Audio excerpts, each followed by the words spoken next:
మనలో చాలామంది ఎంతో కష్టపడుతూ ధనాన్ని సంపాదిస్తారు. అలా సంపాదించిన ధనం వాళ్ళు చూస్తూ ఉండగానే వాళ్ళ చేతిలో నుండి జారిపోతుంది. వాళ్ళు జీవితంలో ఎంత కష్టపడుతున్నా ధనవంతులు మాత్రం కాలేరు. పేదవారు పేదవారిగానే మిగిలిపోతున్నారు. ధనవంతులు ఇంకా ధనవంతులవుతున్నారు. అసలు మనం ధనవంతులుగా ఎందుకు మారలేకపోతున్నాం? ఈరోజు వీడియోలో దీని గురించి పూర్తిగా వివరిస్తాను. ఇందులో చెప్పినట్టుగా మీరు పాటిస్తే మీరు ఖచ్చితంగా ధనవంతులవుతారు. ఎప్పుడూ మీ వద్ద కావలసినంత ధనం ఉంటుంది. మీరు ఏ పనిని చేసినా అందులో తప్పకుండా విజయం సాధిస్తారు. దీనిని ఒక చిన్న కథ ద్వారా వివరించే ప్రయత్నం చేస్తాను. వీడియోను పూర్తిగా చూడండి. అలాగే వీడియోను లైక్ చేయడం మాత్రం మరచిపోవద్దు. ఒక నగరంలో ఒక గొప్ప వ్యాపారి ఉండేవాడు. ఆ నగరంలో అతనే అందరికంటే గొప్ప ధనవంతుడు. అతను తన వ్యాపారాన్ని ఆ నగరంలోనే కాకుండా పక్క నగరాలలో కూడా మొదలుపెట్టాడు. అలా అతను వ్యాపారంలో చాలా ధనం సంపాదించాడు. అతను ధనం సంపాదించడమే కాదు, అలా సంపాదించిన ధనంలో నుండి కొంత భాగాన్ని దాన ధర్మాలకు ఉపయోగించేవాడు. ఇలా చాలా కాలం గడిచిపోయింది. అతని వయస్సు కూడా పెరిగిపోయింది. ఒకరోజు ఒంటరిగా కూర్చొని ఇలా ఆలోచిస్తున్నాడు. నేను నా జీవితంలో చాలా ధనం సంపాదించాను. ఆ ధనం నా పిల్లలకు కూడా సరిపోతుంది. ఇక నా వద్ద కొద్ది కాలమే మిగిలి ఉంది. ఈ మిగిలిన సమయాన్ని దైవ చింతనలో గడిపి మోక్షాన్ని పొందాలనుకున్నాడు. ఇక మరుసటి రోజు ఇదే విషయాన్ని తన కొడుకులకు కూడా చెప్పి వారిని ఒప్పించి తనకు ఉన్న ఆస్తిని సగం పేదవారికి పంచిపెట్టి మిగిలిన సగాన్ని ఇద్దరు కొడుకులకు సమానంగా పంచి అన్ని బంధాలను త్యజించి నగరం బయట నది ఒడ్డున ఒక అందమైన ఆశ్రమాన్ని నిర్మించుకొని ధ్యానం చేసుకుంటూ తన వద్దకు ఎవరైనా సమస్యలతో వస్తే వారికి తన అనుభవం, జ్ఞానం ఆధారంగా వారికి తగిన సమాధానాలు చెబుతూ హాయిగా కాలం గడుపుతున్నాడు. ఇలా చాలా కాలం గడిచిపోయింది. అలా అతను ఒక గొప్ప సాధువుగా మారిపోయాడు. ఒకరోజు అతని వద్దకు ఒక పేద వ్యక్తి వచ్చి, గురుదేవా, నేను చాలా పేదవాణ్ణి. ఏం చేసినా పేదరికం నన్ను వదలడం లేదు. ఈరోజు నా పరిస్థితి ఎలా ఉందంటే నా కుటుంబానికి సరిగ్గా ఒక్క పూట భోజనం కూడా పెట్టలేకపోతున్నాను. నా వద్దకు డబ్బు రావడం లేదు. ఒకవేళ వచ్చినా అది నా వద్ద ఆగడం లేదు. నా జీవితంలో ఏం జరుగుతుందో నాకు అర్థమే కావడం లేదు. మీరు ఇప్పుడు సాధువు, కానీ ఇంతకుముందు మీరు ఈ నగరంలోనే గొప్ప ధనవంతులు. నాకు కొద్దిగా వివరించి చెప్పండి. ధనవంతుల వద్ద ఏమైనా మంత్రం ఉంటుందా? దానివల్లనే వారు ఇంకా ధనవంతులుగా మారుతూ ఉంటారా? ధనం మొత్తం వాళ్ళ వద్దనే ఎందుకు ఉంటుంది? దానికి కారణం ఏమిటి? ధనవంతుల రహస్యాలు నాకు చెప్పండి అంటూ అడుగుతాడు. అప్పుడు ఆ సాధువు, నాయనా, నేను చెప్పేది జాగ్రత్తగా విను. నేను నా జీవితం గురించే నీకు వివరిస్తాను. నేను వ్యాపారం చేసే నా మొదటి రోజులలో నేను ఎంత కష్టపడినా నాకు ఫలితమే దక్కేది కాదు. నాకు ఎప్పుడూ నష్టాలే వచ్చేవి. నేను వ్యాపారంలో లాభాలు వస్తాయి అని విన్నాను, కానీ ఆ లాభాలు నా వరకు రాలేదు. ఏ ప్రయత్నం చేసినా నాకు నష్టాలే వచ్చేవి. నాలాంటి వ్యాపారులందరూ చాలా లాభాలను పొందేవారు, కానీ నేను మాత్రం అప్పుల పాలయ్యాను. ఇలా కొంతకాలం ఒడిదుడుకులను తట్టుకున్న తరువాత చివరికి నాకు ధనవంతులుగా మారే సిద్ధాంతం తెలిసిపోయింది. ఏ విధంగా ధనం సంపాదించాలో అప్పుడు నాకు పూర్తిగా అర్థమయ్యింది అని అంటాడు.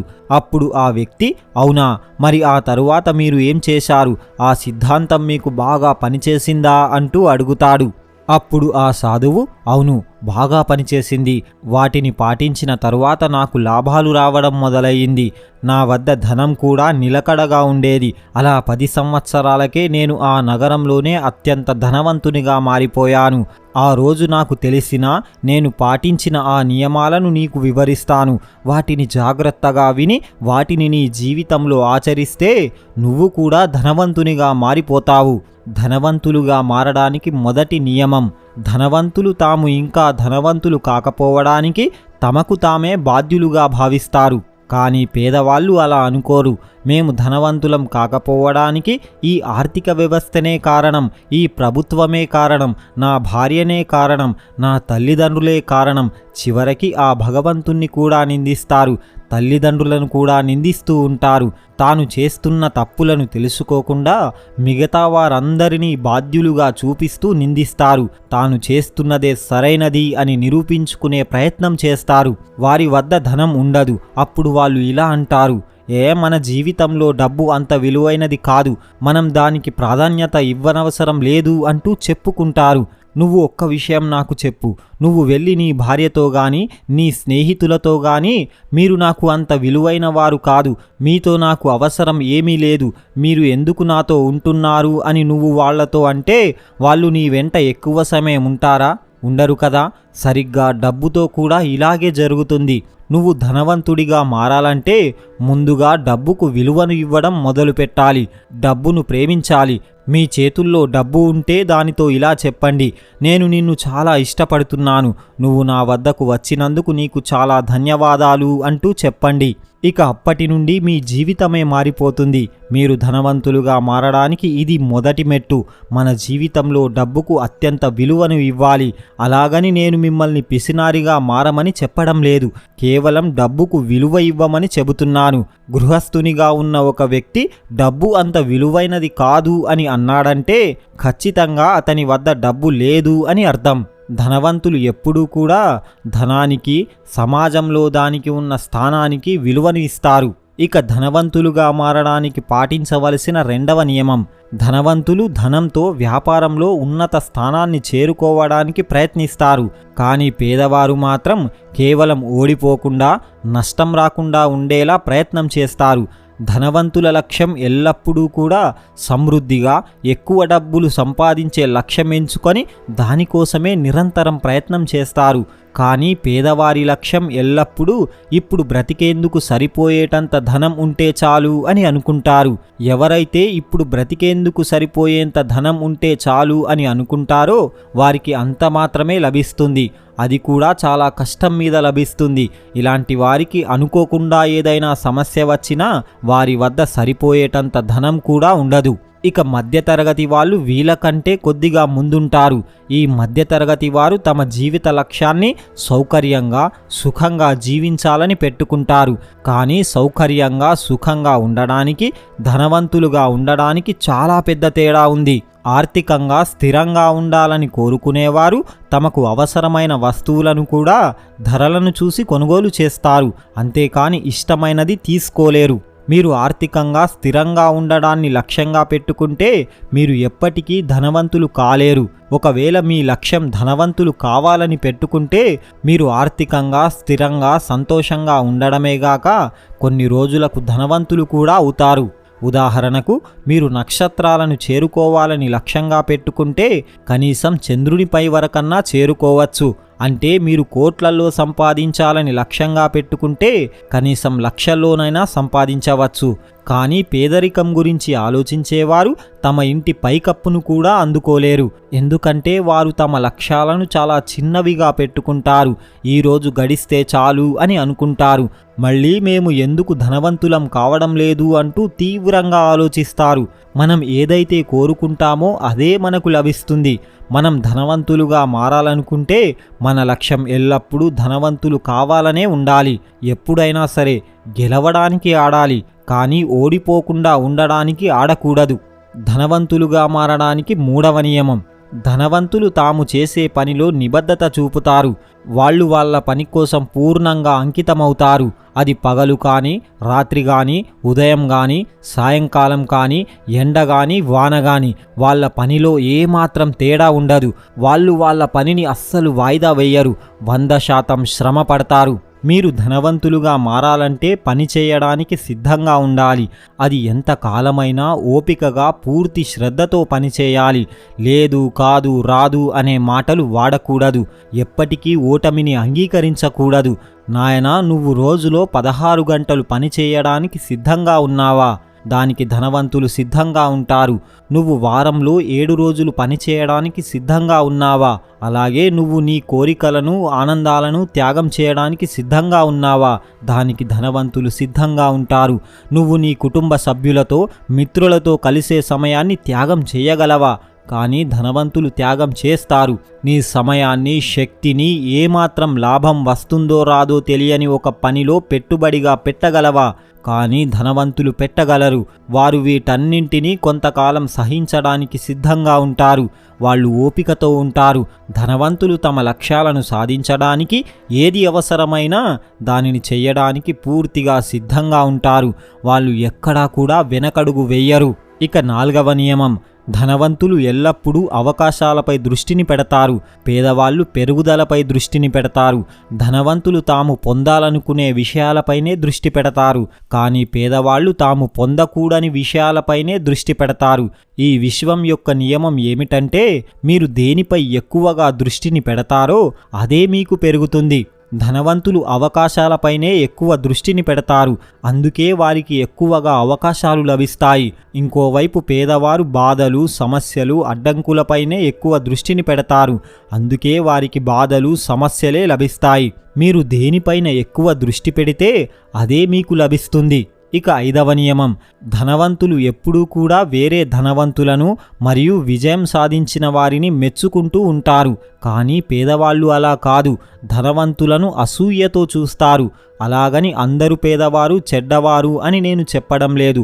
కానీ నా అనుభవం ప్రకారం పేదవారు ధనవంతులను చూస్తే అసూయ పడతారు. మీరు ధనవంతులు కావాలంటే మీరు కోరుకున్న విషయాన్ని ముందుగా ఆశీర్వదించాలి. ఉదాహరణకు, ఒకరి అందమైన ఇంటిని చూసినప్పుడు అసూయ పడకుండా ప్రేమతో అతన్ని, అతని ఇంటిని ఆశీర్వదించండి. ఒకరి ప్రేమభరితమైన కుటుంబాన్ని చూసినప్పుడు ఆ వ్యక్తిని, అతని కుటుంబాన్ని ఆశీర్వదించండి.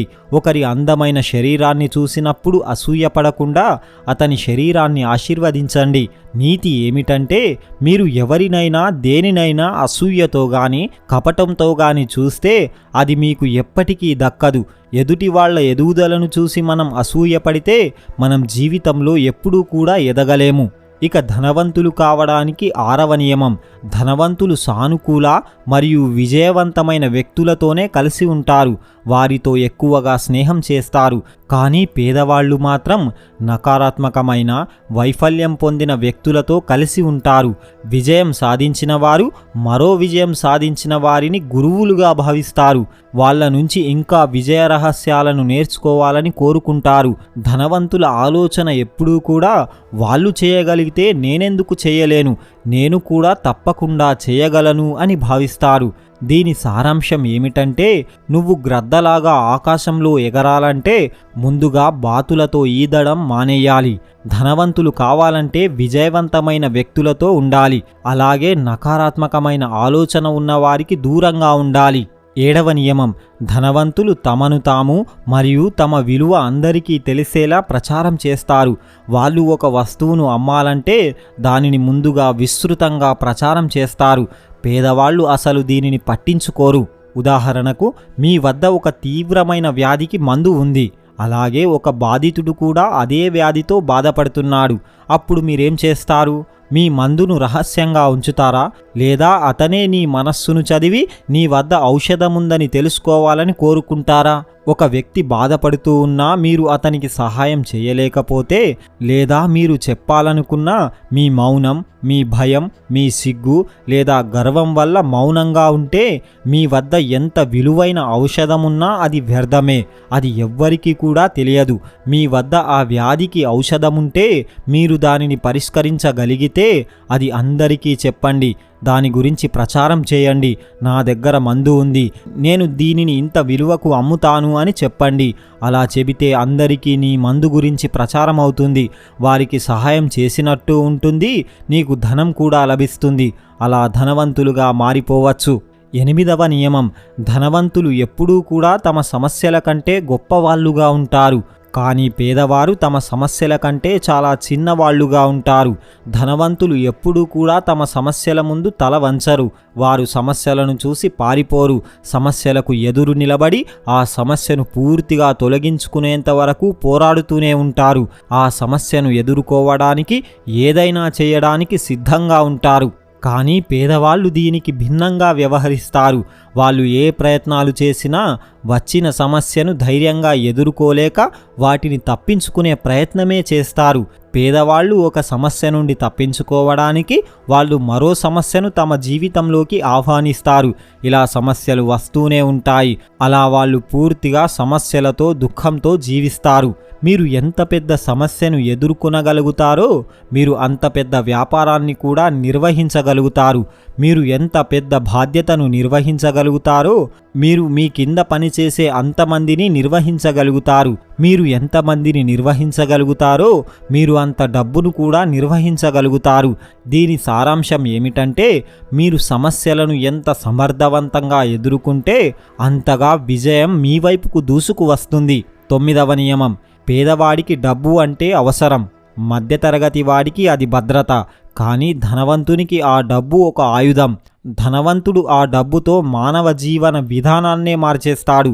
అతని లక్ష్యం డబ్బును పెంచుకోవడమే కాదు, అతని దృష్టి ఆ డబ్బును ఉపయోగించి విలువను సృష్టించడం. అతని దృష్టి ఎప్పుడూ కూడా ఆ డబ్బును సరైన పద్ధతిలో ఉపయోగించి విలువను సృష్టించడంలోనే ఉంటుంది. మీరు ఎంత ధనం సంపాదించారన్నది కాదు, మీరు ఆ ధనాన్ని ఎలా ఉపయోగిస్తున్నారు అనేదే ముఖ్యం. ఉదాహరణకు ఒక నది ఉంది. అందులో ఈదగలిగిన వాడు ఈదుకుంటూ ఆ నదిని దాటి వెళ్ళిపోతాడు. కానీ ఈదలేనివాడు ఆ నదిలో పడి మునిగిపోతాడు. సరిగ్గా డబ్బు కూడా అలాంటిదే. దాన్ని సరిగ్గా వాడుకునేవాడు ఉన్నత స్థానాన్ని చేరుకుంటాడు. కానీ దాన్ని సరిగ్గా ఉపయోగించలేనివాడు పేదవానిగా మారిపోతాడు. ఇక 10వ నియమం, ధనవంతులు డబ్బును తమ కోసం కష్టపడి పని చేయించేలా చేస్తారు. కానీ పేదవాళ్ళు డబ్బు కోసం మాత్రమే కష్టపడతారు. ధనవంతులకు ఈ విషయం బాగా తెలుసు. మొదట డబ్బు కోసం కష్టపడాలి, ఆ తరువాత ఆ డబ్బే మీకోసం కష్టపడుతుంది అని వాళ్ళు గట్టిగా నమ్ముతారు. మీ డబ్బు ఎంతగా పనిచేస్తుందో మీరు అంత తక్కువగా పనిచేయవలసి ఉంటుంది. పేదవాళ్ళు ఒక రూపాయిని కేవలం రూపాయిగానే చూస్తారు. వెంటనే దానిని ఏ విధంగా ఖర్చు చేయాలి అంటూ ఆలోచిస్తారు. కానీ ధనవంతులు అలా చెయ్యరు. వాళ్ళు ప్రతి రూపాయిని ఒక విత్తనంలాగా మారుస్తారు. రూపాయిని వందలుగా, వందలను వేలుగా, వేలను లక్షలుగా మార్చే ప్రయత్నం చేస్తారు. 11వ నియమం, ధనవంతులు ఎప్పటికప్పుడు నేర్చుకుంటూ అభివృద్ధి చెందుతూ ఉంటారు. కానీ పేదవాళ్ళు మాత్రం మాకు అన్నీ తెలుసు అని అనుకుంటారు. నాకు అన్నీ తెలుసు అనే పదం చాలా ప్రమాదకరమైనది. మరి వారికి అన్నీ తెలిసి ఉంటే మరి వాళ్ళు ధనవంతులుగా ఎందుకు మారలేకపోతున్నారు? అంటే వాళ్ళు ఇంకా నేర్చుకోవాల్సింది చాలా ఉంది. నాకు అన్నీ తెలుసు అని అనుకునేవారు ఎప్పటికీ ధనవంతులు కాలేరు. ఎందుకంటే వాళ్ళు కొత్తగా ఏమీ నేర్చుకోరు. ధనవంతులు ఏదైనా కొత్తది నేర్చుకోవడానికి కుతూహలంగా ఉంటారు. వాళ్ళు ఎప్పుడూ కూడా నాకు అన్నీ తెలుసు అని అనరు. ప్రతిరోజు ఏదైనా ఒక కొత్తది నేర్చుకోవాలనుకుంటారు. నాకు అన్నీ తెలుసు అనే స్థితి నుండి ఇంకా చాలా తెలుసుకోవాలి అనే స్థితికి మారిన రోజు నుండి వారి జీవితం పూర్తిగా మారిపోతుంది. 12వ నియమం, ధనవంతులు తమ పనికి ఫలితాల ఆధారంగా చెల్లింపులు పొందాలని కోరుకుంటారు. కానీ పేదవారు మాత్రం తాము పెట్టే సమయానికి చెల్లింపులు కావాలని కోరుకుంటారు. పేదవాళ్ళు తమ సమయాన్ని డబ్బుగా మార్చుకుంటారు. ఈ విధానంలో సమస్య ఏమిటంటే వారి సమయం చాలా పరిమితమైనది. అంటే వాళ్ళు ధనవంతుల నియమాన్ని ఉల్లంఘిస్తున్నారు. అది ఎలాగంటే మీ ఆదాయాన్ని ఎప్పుడూ కూడా పరిమితం చేయకూడదు. మీరు మీ సమయానికి తగిన డబ్బును మాత్రమే కోరుకుంటే ఇక మీరు ధనవంతులుగా మారే అవకాశాన్ని కోల్పోయినట్టే. 13వ నియమం, ధనవంతులు తమ డబ్బును బాగా ఉపయోగిస్తారు. పేదవారు తమ డబ్బును సరిగ్గా వాడుకోలేరు. పేదవాళ్ళు ఇలా ఆలోచిస్తారు, నా దగ్గర ఇప్పుడు డబ్బు చాలా తక్కువగా ఉంది, దానిని నేను ఎలా ఉపయోగించాలి? ఎక్కువ డబ్బులు వచ్చినప్పుడు మంచిగా వాడుకుందాం అని అనుకుంటారు. ఇది ఎలా ఉంటుంది అంటే ఒక లావు కలిగిన వ్యక్తి నేను 10 కిలోల బరువు తగ్గిన తరువాత ఆహారాన్ని తగ్గిస్తాను, ఆ తరువాతే వ్యాయామం చేస్తాను అని అన్నట్టుగా ఉంటుంది. ముందుగా నీ వద్ద ఉన్న కొద్ది ధనాన్ని జాగ్రత్తగా వాడడం మొదలు పెడితే ఎక్కువ ధనం నీ వద్దకు చేరుతూ ఉంటుంది. ఈ విశ్వం యొక్క రహస్యం ఏమిటంటే నీ వద్ద ఉన్న ధనాన్ని సరిగ్గా వాడుతున్నట్లుగా నిరూపించుకోవాలి. అప్పుడే నీకు ఇంకా ఎక్కువ ధనం లభిస్తుంది. ఉన్న ధనాన్నే సరిగ్గా నిర్వహించుకోలేకపోతే పెద్ద మొత్తంలో ధనం మీ వద్దకు రాదు. ఒకవేళ వచ్చినా అది ఆగదు. ముందుగా మనకు ఉన్నదానిని సరిగ్గా వాడుకోవాలి. కథను ముగించిన ఆ సాధువు, నాయనా, పేదవాళ్లకి ధనవంతులకి మధ్య ఉన్న తేడా వారి మానసిక ఆలోచన మాత్రమే. మనం ఎలా ఆలోచిస్తామో అలాగే మారుతాము అని చెబుతాడు. అప్పుడు ఆ వ్యక్తి, గురువుగారు, మీరు చెప్పింది అక్షర సత్యం.